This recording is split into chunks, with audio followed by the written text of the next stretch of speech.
Mwiriwe, nitwa Ismael Mwanafunzi. Urwo rukurikirane mumaze kumva ni urw'imiziki itandukanye yaririmbwe n'abanyamuziki bazwi mu isi. Kubera icyo aya majwi agenda akadukora ahantu bikagira ingaruka zigaragara ku mubiri ku buryo hari ushobora kurira, abandi bakazunguza umutwe, undi agasesa urumeza.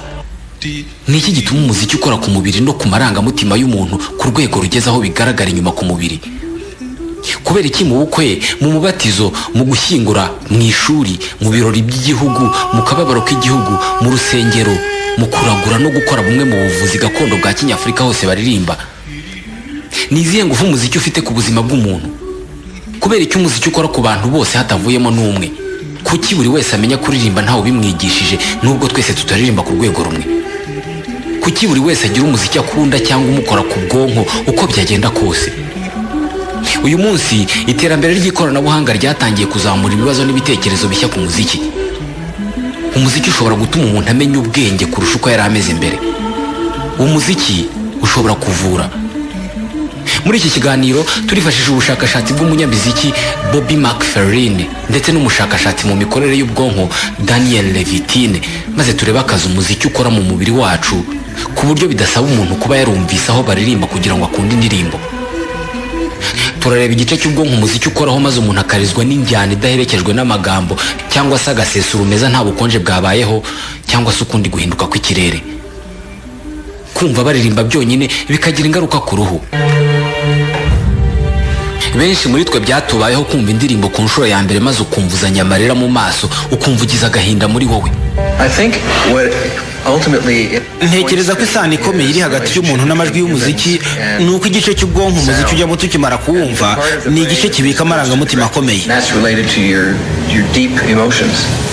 Uwo ni Daniel Levitine, umuhanga mu mitekerereze n'imikorere y'ubwonko. Byose bishingiye ku kibazo cy'ikintu gitera urumeza. Ni iki gituma umuntu yumva umuziki runaka akazana turiya duhere tumeze nk'utwo ku ruhu rw'inkoko? Bigenda bite kugira ngo amarangamutima y'umuntu azamurwe nuko hari inota ry'umuziki riri hejuru cyangwa se ritinda ugereranije n'irindi? Umubare munini w'abashakashatsi mu bumenyi butandukanye bafashe icyemezo cyo gusuzumira umuziki muri microscope, bya byuma bareberamo amamikrobe mu buvuzi. Isano yacu n'amajwi y'umuziki itangira hakiri kare cyane. Umwana mu nda ya nyina atangira kumva afite hagati y'ibyumweru 17 na 19. Ni ukuvuga ko mu mezi 5 umwana mu nda aba yatangiye kumva.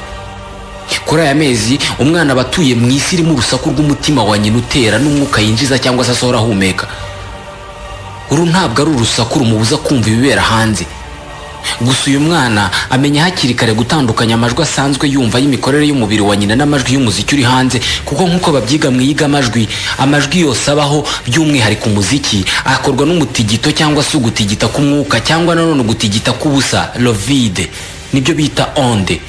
Onde ni udutigito duto tw'ahantu runaka hadafatika cyangwa se vibration niba aribyo byakumvikana neza. Amajwi ni izo vibration cyangwa se umutigito ukwirakwira mu kirere. Abanyabugenge bavuga ko ijwi ari umutigito cyangwa se vibration cyangwa se nanone urugendo rw'umwuka uva ahantu hamwe ujya ahandi ariko ukagenda utigita, uvibura niba byakumvikana neza. Uzumva umuyaga mwinshi usa n'uvugiriza ugasohora ijwi. Itandukaniro ribaho hagati y'amajwi abiri, nk'urugero ijwi ry'amashyi bakomye n'ijwi ry'umurya wa gitari, ni itandukaniro rishingira ku bwoko bw'umutigito cyangwa se vibration yabayeho. Niyo mpamvu mu gucuranga gitari bahindura intoki, ko baba bagomba guhindura umuvuduko n'uburyo umwuka urekurwa n'umurya ugenda uva kuri gitari kugera ku gutwi kwawe. Ubashije kurebesha amaso yawe umwuka usohoka iyo bakoze ku murya wa gitari, wajya ubona ko umwuka wavuye mu inota runaka utandukanye n'uwavuye ku rindi, bishingiye ku muvuduko wawo cyangwa se inzira wanyuzemo ndetse n'ubutinde bw'uwo mwuka mu rugendo. Iyo bavuga ngo amanota y'umuziki baba bazi neza ngo iri nota rivuga gutya, bisobanuye ko vibration y'umutigito w'umwuka usohoka kuri buri nota uba wihariye guturuka aho ijwi rivugiye kugeza ari kugezeho. Ibi bisobanura neza ko tubaho nk'abibera mu nyanja y'imitigito cyangwa se vibration. Aya ma vibration rero dushobora kuyumvisha buri gice cyose cy'umubiri. Niyo mpamvu ushobora kuzumva indirimbo maze ugasesa urumeza. Ku bahanga, amajwi cyangwa se amanota y'umuziki ushobora kuyumvisha buri gice cy'umubiri. Ni nk'aho umubiri wacu wose ari ugutwi kunini. Aha tukivuga ugutwi, kuri benshi muri twe imitigito cyangwa se vibration z'umwuka zitewe n'ibyuma by'umuziki zigera ku bwonko zinyuze mu gutwi. Ugutwi niko guhindura imitigito cyangwa se vibration mu bimenyetso by'ubwonko, signaux neuro, kuko ntabwo izi vibration cyangwa se imitigito ariyo yakwinjira mu bwonko uko yagaturutse mu muziki. Quand le son frappe le tympan, iyo ijwi rikubise ingoma y'ugutwi rihita riteza umutingito mu cyo bita cochlea, igice cy'ugutwi gikozwe nk'umubumbe. Icyo gice nacyo gihita kinyeganyeza icyo bita selile ciliée, gihita cyohereza ibimenyetso bya nyabyo bihamye. Utunyangingo twa cochlea two ku gice cyo hepfo duhita twohereza ibisa n'amashanyarazi bijya kurwanya ya mitingito cyangwa vibration. Ku gice cyo hejuru cya cochlea ho haturuka udutingito duto cyane twahura na bya bimenyetso by'amashanyarazi byaturutse ku gice cyo hepfo bikabyara amajwi atandukanye mu bunini. low frequencies. Au sommet de la cochlée, elles réagissent aux hautes fréquences et entre les deux, on a toutes les fréquences intermédiaires. Uyu ni Daniel Levitine, umuhanga mu mikorere y'ubwonko. Ibimenyetso by'amajwi bijya ku bwonko binyuze mu gutwi bigaca mu cyitwa tronc cérébral. Ibimeze nk'amashanyarazi bijya ku cyitwa cortex auditif gikozwe ku buryo bw'amajwi akurikiranye uko arutana. Ni nka clavier cyangwa se kiriya bakandakandaho kuri piano. Izo bita cellule ciliée ziba zifatanye na cortex auditif zikwirakwiza amajwi mu buryo bugenda burutana kuva ku majwi aremereye kugeza ku tujwi duto tugera kure. Mbere abahanga babanje gutekereza ko mu bwonko bwacu harimo agace kagenewe umuziki, centre de musique, nyamara nyuma baje kuvumbura ko ahubwo mu mutwe wacu harimo uduce twinshi twagenewe umuziki. Tubashije kubona ibice byose by'ubwonko bwacu bishinzwe gukora ku bimenyetso by'amajwi ngo biyahindure umuziki, twabona bimeze nka feu d'artifice. Ibikorwa byose mu bwonko ngo ijwi rihinduka umuziki bikorwa mu by'igihumbi 30 by'isegonda. Ntushobora no kumenya ko byabayeho.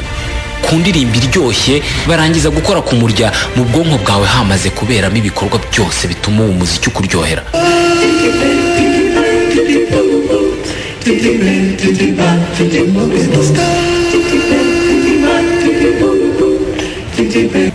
Iyo Bobby McFerrin aririmba, icyo twe twumva gusa ni umuziki. Iyo umuririmbyi aririmbye indirimbo ukumva igukozeho, ukumva urasa n'ukirigitwa, ntabwo biba ari ugukabya, ahubwo niko biba byagenze koko. Ijwi ry'umuririmbyi rinyura mu gutwi mu nzira ijyana amajwi rigatigisa ingoma y'ugutwi kwawe. Benshi muhita mutangira kuzunguza umutwe. Icyo gihe umuririmbyi aba agukoze ahantu hanyaho. Niyo umuntu akuvugishije nawe aba agukozeho gutyo. Ibikorwa nk'ibi ubikuye mu magambo ukabishyira mu gicurangisho nka violon,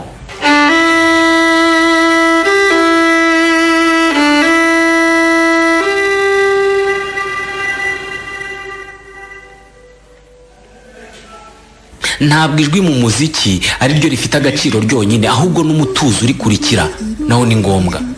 Muri uyu mutuzo nibwo umuntu yumva ibyo bamaze gucuranga. Nta handi ibitekerezo biba biri, ahubwo ni kuri ako kantu umaze kumva.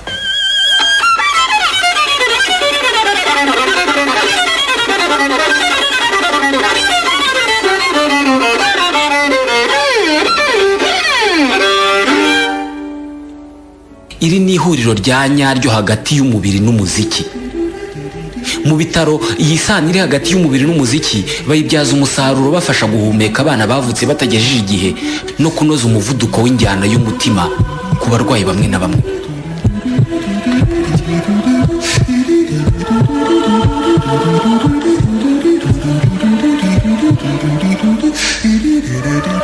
Umuziki ukoreshwa kenshi mu gutuma umutima utera neza ku bantu bamwe na bamwe. Abashakashatsi mu mikorere y'umutima wacu ibi babigaragaje mu bushakashatsi bwemeje ko umubiri wacu ari cyo gikoresho gipima amarangamutima yacu. Umushakashatsi Daniel Levitine yafashe utwuma dupima umuvuduko w'umutima n'amaraso tuzwi nka capteur adufatisha ku rutoki rw'umuntu nk'uko babigenza mu gupima umuntu mu buryo bw'ubuvuzi. Arangije amwambika ama écouteurs ku buryo naza kuvuza umuziki aza kumenya uko umutima w'umuntu utera n'uko amaraso ye atembera ndetse n'uburyo ahumeka igihe arimo kumva indirimbo runaka.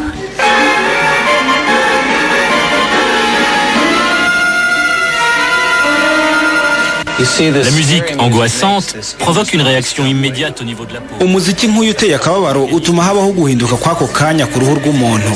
Ibi biri mu buryo umubiri ukoresha bumeze nko guhunga cyangwa kwirwanaho. Umuziki nk'uyu ukora ikintu mu mubiri wacu ubusanzwe cyadutera kwiruka tugahunga cyangwa cyatuma turwana. Ni umuziki uhamagarira umubiri guhinduka, umuntu agahumeka cyane, inyama zo kunda zigakomera, umuvuduko w'umutima n'amaraso ukiyongera.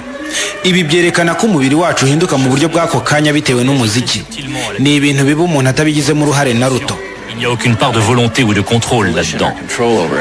uku kwirwanaho k'umubiri ku muziki runaka nibyo bituma hari abantu badashobora kumva imiziki iri classique kuko bumva iteye ubwoba cyangwa se agahinda, nyamara ibiririmbwamo rimwe na rimwe batanabyumva. Muri iyi myaka 10 ishize ikoranabuhanga ryariyongereye ku buryo uyu munsi hakoreshejwe ibyuma bikomeye nka IRM, imagerie par résonance magnétique cyangwa se scanner, abantu bashobora kureba ibirimo kubera mu bwonko bwawe, uko amaraso atemberamo cyangwa se uko umwuka utembera mu mutwe wawe. Hifashishijwe ibi byuma abantu bashobora kureba ibintu biba mu mutwe wawe iyo urimo kumva umuziki cyangwa se iyo urimo kuwuvuza. Ni iki kiba mu bwonko bw'abanyamuziki?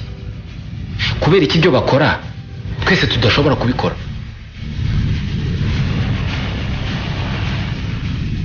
Umwarimu muri kaminuza ya Sheffield mu Bwongereza bwana Lawrence Parsons yakoreye ubushakashatsi ku baririmbyi babiri b'Abongereza Jarvis Cocker na Richard Hawley.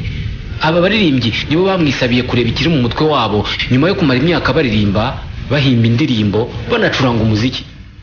Lawrence Parsons, umuhanga cyane mu bwonko bwacu, yemeza ko kuri iyi si nta kindi gikorwa na kimwe gituma ubwonko bw'umuntu bukora ibikorwa byinshi cyarimwe nko kuririmba. Usibye kuririmba no kuvuza umuziki, nta kindi gikorwa na kimwe gishobora gutuma ubwonko bukora ibintu byinshi cyarimwe kandi bigahuzwa neza mu buryo bunyuranye. Bivuze ko abaririmbyi babigize umwuga, ubwonko bwabo bumenyera gukora ibikorwa byinshi cyarimwe kurusha twebwe twese. Gusa nanone igitangaje nuko nyuma yuko Lawrence Parsons arebye mu bwonko bwa Jarvis Cocker na Richard Hawley barimo kuririmba, yemeje ko ubwonko bw'umuntu urimo kuririmba wenyine butarusha ubw'abaririmba ari babiri cyangwa se benshi gukora cyane.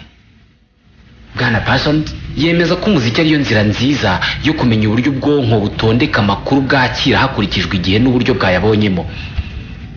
Ikibazo gihita kiza hano ni ukumenya itandukaniro riri hagati y'umuziki n'ijwi risanzwe. Daniel Levitine. Organisé de manière particulière, le son peut avoir... Ijwi riteguye mu buryo budasanzwe rishobora kugira ubwiza no kumvikana nk'umuziki. Ihinduka ry'uburyo ryasohowe, niba rizamuka cyangwa rimanuka, ndetse n'umwanya ryamaze, nicyo gishyira itandukaniro hagati y'ijwi risanzwe n'umuziki. de la musique. Hagendewe ku mico n'uturere, buri gihugu cyangwa se akarere bigira indirimbo cyangwa se ubwoko bw'umuziki wumva ukagira amarangamutima runaka nko kubabara cyangwa se kwishima nubwo waba utumva ururimi ruririmbwamo. Daniel Levitine avuga ko mu mutwe wacu harimo utunyangingo amamiliyoni atabarika tudafite ikintu dukora. Utu tunyangingo duhabwa akazi n'ikintu wumvise cyangwa se ikintu cyinjiye mu bwonko bwawe, n'ejo kikongera, n'ejo bundi. Niba wumvise indirimbo uyu munsi, n'ejo ukongera, n'ejo bundi, bigeraho utwo tunyangingo tugafata ko iyo ndirimbo ibabaje cyangwa se ishimishije ku buryo kera niwumva indi ijya kumera nk'iyo, nubwo yaba iri mu Gishinwa uzumva ko ibabaje cyangwa se ishimishije utanumva ibyo bavuga. Byose bitangira tukiri ibitambambuga. Niba bitangira tukiri ibitambambuga rero, ibi bihita bidusubiza mu bihe byahise bya kera cyane. Umuziki ubaho kuva ryari? Depuis des années, j'étudie l'évolution de l'humanité. J'essaie de déterminer ce qui différencie l'homme des autres espèces animales. J'ai examiné notre façon de marcher, de parler et de penser. Kuva mu myaka myinshi uko umuntu yagiye ahinduka kuva yabaho kugeza ubu, nakoze ubushakashatsi ku kintu gitandukanye umuntu n'ibindi binyabuzima byo mu cyiciro cy'inyamaswa. Nakoze ubushakashatsi ku buryo bwacu bwo kugenda, kuvuga no gutekereza, ariko mu gihe kinini nari narirengagije umuziki, nyamara ari ingingo ikomeye itandukanye umuntu n'izindi nyamaswa. Kenshi nkora akazi numva umuziki, namaze kubona ko zimwe mu ndirimbo zifite ubushobozi bukomeye bwo kunkurura. Umuziki umfasha kurema isano ikomeye hagati y'uyu munsi n'ibihe byahise kurusha gukora ubushakashatsi ku bisigazwa by'imibiri y'abakera. Icyo nicyo cyatumye ngerageza kumva impamvu yatumye abantu bagira ugushaka gukomeye k'umuziki. Comment ce besoin irrépressible de musicalité avait évolué chez notre espèce. Uwo ni Steven Mitten, umushakashatsi ku mibereho y'abantu n'ibintu bya kera cyane tutarabaho. Yigisha muri kaminuza ya Reading mu Bwongereza. mu mwaka ushize yagiye mu majyepfo y'Ubudage aho itsinda ry'abashakashatsi ku bikoresho n'abantu ba kera bari baherutse kuvumbura ibicurangisho by'umuziki byakoreshejwe n'abantu bo mu myaka 40 ishize. Aba bashakashatsi bavumbuye mu majyepfo y'Ubudage imyirongi yakozwe nabo bita aba hominide bageze mu Burayi mu myaka 40 ishize. Ni imyirongi ikozwe mu magufa y'inyoni. Iyi myirongi bavumbuye ari ibiri niyo myirongi ikuze kurusha iyindi yose mu isi. Nyuma yo gupima imyaka y'imyirongi nibwo hahise hamenyekana noneho uburyo abantu bo mu myaka 40 ishize baririmbaga bakanacuranga. Niba aba bantu babayeho muri iyi myaka yose ishize bararirimbaga bakavuza imyirongi, bisobanuye ko uburyo bwo kumva umuziki tubuhuriraho, kuko umuziki twese dukora ahantu hamwe ku bwonko kandi uhakora mu buryo bumwe. Niba umuziki ari uguhuza amajwi no kwitsa kwayo, urwo ruhurirane rutugera ahantu hamwe kandi mu buryo bumwe. Gusa niba ari uko bimeze, twese twagakunze indirimbo imwe. Iyo mvuze ko ari nziza nawe koko kumva ko ari nziza, ariko si uko bimeze bitewe na ka kamenyero k'utunyangingo two mu bwonko cyangwa se neurone zakuze zumva amajwi runaka zikayahuza n'amarangamutima runaka. Niyo mpamvu zumva umuziki w'Abashinwa ukumva urabishye cyane, nyamara Abashinwa bo basetse cyane banavuga ko umuziki wabo uryoshye cyane kurusha indi yose yo mu isi, kubera ko utunyangingo two mu bwonko bwabo twakuze twumva ayo majwi maze twiga kuyakunda tunayahuza n'amarangamutima y'ibyishimo. Ni ukuvuga ko biterwa n'ubwoko bw'amajwi n'umuziki abantu bakuriyemo. Iyi ngingo yo gukurira mu bwoko bw'amajwi n'umuziki runaka birahita bitujyana ku bana. Uribuka indirimbo baririmbira abana?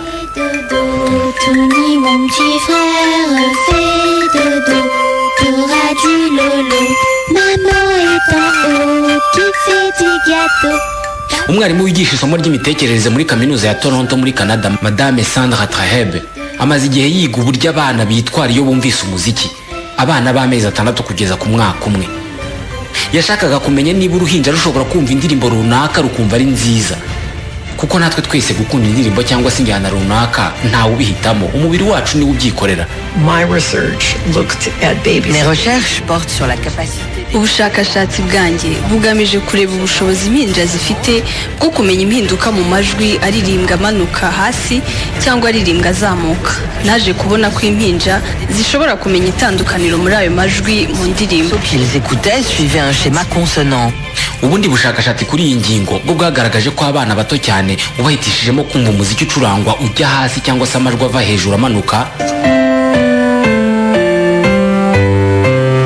cyangwa se amajwi azamuka, ni ukuvuga ava hasi ajya hejuru, abana b'impinja bahitamo kumva amajwi y'umuziki ucurangwa amajwi amanuka. Kuba indirimbo zigenewe abana zitaba ari hip hop cyangwa se heavy rock nuko byakorewe ubushakashatsi n'abazi by'imikorere y'ubwonko bwacu. Ese ubwoko bw'imiziki dukunda bushobora kutujyamo tutaravuka? Nta myaka myinshi irashira abashakashatsi bavumbuye ko uruhinja mu nda ya nyina rushobora kumva umuziki. Dr. Sheila Woodward wo muri kaminuza ya Caroline y'Epfo niwe wakoze ubu bushakashatsi, maze afata kuma gashobora gufatira amajwi mu mazi kazwi nka hydrophone agashyira mu nda y'umugore utwite kugira ngo gafate amajwi yose uruhinja mu nda ya nyina rushobora kumva. Umva iyo uririmbiye umugore utwite uburyo uruhinja rukumva.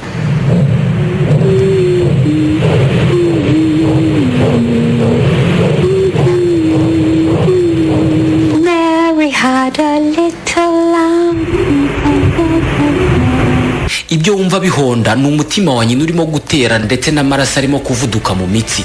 Aya ni amajwi y'ukuri atarakorewe muri studio, ahubwo yafashwe na hydrophone yashyizwe mu nda y'umubyeyi utwite. Ubushakashatsi bwagaragaje ko uruhinja rukiri mu nda iyo rwumvise umuntu uririmba ruhita runyeganyega. Iyi ni ingingo yashimangiye ko kumenya ibirebana n'umuziki bitangira tutaraza ku isi. Ubushakashatsi bwa Madame Sheila bwagaragaje ko urukundo rw'umuziki umuntu ashobora kugira akiri umwana biba bishoboka cyane ko ruba ruke ku bana bavutse ku babyeyi bafite ubumuga bwo kutavuga, kuko abo bana bakiri mu nda ntabwo baba barumvise umuziki cyangwa abantu baririmba. Nubwo umuziki ugenda utandukana bitewe n'umuco, ariko ufite ingingo nyinshi uhuriraho, ari nayo mpamvu umunyarwanda ashobora kuryoherwa n'umuziki wo muri Maroc. Abahanga bose bagiye bareba mu byuma imikorere y'ubwonko bw'umuntu urimo kumva umuziki, ntabwo bigeze bashobora gusubiza iki kibazo. Ni icyo umuziki wose wo mwese uhuriyeho. Ni izihe ngingo zihuza hip hop n'igishakamba cyangwa se ikinimba? umushakashatsi wo mu kigo cyitwa Institut Max Planck mu Budage witwa Tom Fritz ari kumwe n'itsinda rye bagiye gukorera ubu bushakashatsi mu misozi ya Mandara mu majyaruguru ya Cameroon. Aha ni mu mashyamba manini cyane ahatuye abantu batigeze na rimwe bumva indi ndirimbo usibye izo biririmbira mu mashyamba. Abantu batarumva radio, abantu batarinjira mu kiliziya ngo bumve baririmba, abantu bafite umuco utandukanye n'uw'abantu bo mu 2016. Abatuye iyi misozi ya Mandara bitwa abamafa. Ntabwo bazi ijambo umuziki cyangwa se indirimbo, nyamara babaho baririmba. Umva indirimbo zabo ko ziba zimeze. Kuririmba nta handi babyumvise kuko bavukiye mu mashyamba kandi nta wayasohotsemo ngo ajye kurahura umuco n'imibereho y'abandi. Bacuranga imyirongi ikoze mu mahembe. Tom Fritz n'itsinda ry'abashakashatsi b'Abadage bagiye muri iri shyamba gukora ubushakashatsi ngo bagereranye umuziki w'abazungu n'uw'abamafa. Tom Fritz yafashe amafoto y'abantu bagaragaza amarangamutima ku masura, ifoto y'umuntu ufite agahinda, y'umuntu ufite umujinya, y'ufite ubwoba n'iy'umuntu wishimye. Yafataga umuturage w'umumafa akamwumvisha indirimbo y'abazungu iri mu njyana ibabaje cyangwa se ishimishije cyangwa se iteye uburakari, maze akabaza uwo mumafa kumwereka uko yiyumva mu gihe yari arimo kumva iyo ndirimbo, akabyerekana akoresheje ifoto igaragaza amarangamutima muri za zindi. Abamafa nta na hamwe bibeshye. Umva indirimbo bose bumvishwaga bakavuga ko ari ibyishimo.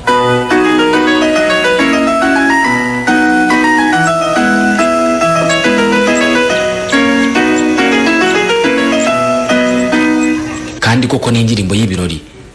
Umva bose iyo bumvise bakavuga ko iteye umujinya aho wumva ikiniga.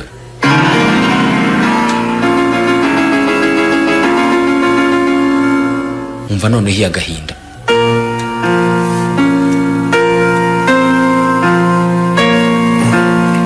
Namwe nk'abantu bo mu 2016 muzi ubwoko bwinshi bw'imiziki, ntabwo mwatandukanya n'aba baturage bari bumvise piano ku nshuro ya mbere. Umwanzuro kuri Tom Fritz wakoze ubu bushakashatsi ni le contenu émotionnel de la musique. Amarangamutima aterwa n'umuziki aba mu muziki ntabwo aturuka mu muco twabayemo. Grâce à notre empreinte culturelle. Ibi bivuga ko umuziki utagira nyirawo, kuko kuwukunda no kuwuha igisobanuro ushaka ntabwo bigendera ku muco wawe cyangwa se ku waririmbye indirimbo runaka mbere.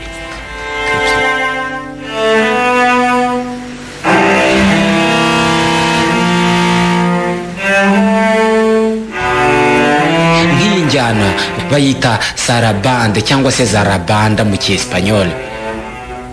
Yatangiriye muri Amerika y'Amajyepfo mu 1539 mu muvugo Vida y Tiempo do Maricastana wanditswe na Fernando de Guzmán Mejía muri Panama. Nyamara ubajije umunya-Espanye uzi iby'umuziki yakubwira ko zarabanda yazomwe n'umunya-Espanye Johann Sebastian Bach mu 1750. Ingingo nk'iyi hiyongereyeho kuba tumenya umuziki tutaravuka bituma nta muntu wakabaye yiyitirira ubwoko bw'umuziki cyangwa se injyana runaka. Ari nayo mpamvu benshi babyoroshya bakavuga ko imiziki nk'iyi ari y'abazungu bapfuye. Ibi bituma indirimbo iyo ari yo yose aho ikomoka hose ushobora kuyikunda ukumva ari indirimbo yawe bitewe n'ibihe wayumvise urimo cyangwa se aho wayumviye. Iyo turimo gutoranya indirimbo twumva duhitamo izo dukunda, ni ukuvuga izo twumva tukumva tumeze neza, twishimye. Dufite impano ikomeye yo guhitamo ubwoko bw'indirimbo twumva zikadutera ibyishimo. Uyu munsi abantu bumva umuziki kenshi iyo bari mu ngendo, kuko ekuteri mu matwi zituma umuntu yumva hari uwo bari kumwe nyamara bari wenyine. Niba abantu bumva indirimbo runaka kugira ngo bagire uko biyumva, ni uko umuziki ushobora gukemura bimwe mu bibazo byo mu bwonko bishingiye ku marangamutima. Kuva kera tuzi neza ko abantu bakunda umuziki, ariko noneho uyu munsi tuzi ko n'ubwonko bwabo buwukunda. Daniel Levitine n'itsinda rye y'abashakashatsi bapimye imikorere y'ubwonko bw'abantu barimo kumva indirimbo bakunda, maze babona impinduka mu gice cy'ubwonko cyitwa neocortex n'icyitwa hypothalamus. Ibi ni ibice bivuburirwamo umusemburo wa dopamine. Dopamine ni umusemburo utuma umuntu yizirika ku kintu runaka. Dopamine ivubuka ku bantu banywa nk'itabi cyangwa se inzoga cyangwa se abantu bakunda umupira cyane, ku buryo icyo kintu kidashobora kukuvamo ku buryo wumva uhora ugishaka.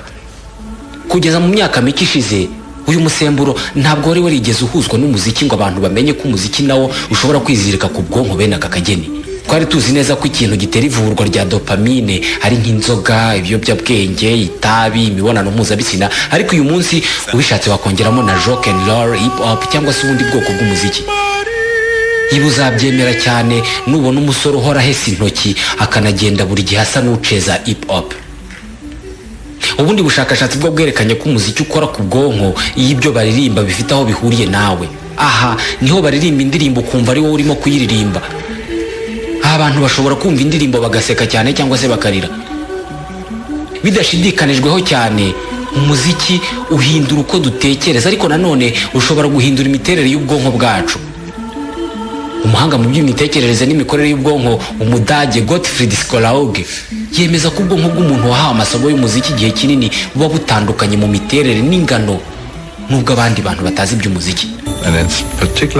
Abacuranzi b'umuziki babikoze igihe kinini, igice cy'ubwonko cyitwa corps calleux kiba ari kinini kurusha abakoze umuziki mu gihe gito cyangwa se abatazi iby'umuziki.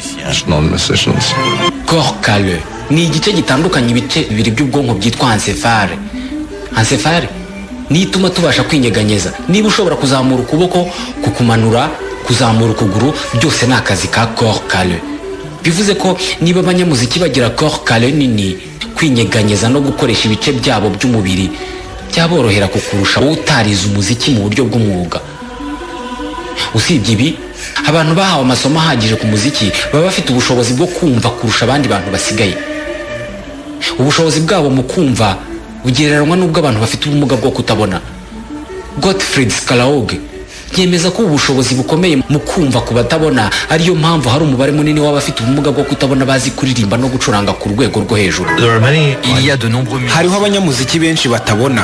Imwe mu mpamvu zisobanura ubushobozi n'urukundo bagirira umuziki ni uko bafite ubushobozi bwo gukoresha neza uduce tw'ubwonko busanzwe dukorana n'amaso. Utwo duce dusanzwe dutuma abantu babona bo badukoresha mu guteza imbere ubushobozi bwo kuririmba no gucuranga. Ikiyongeraho ni uko baba bafite ubushobozi bukomeye bwo kumva.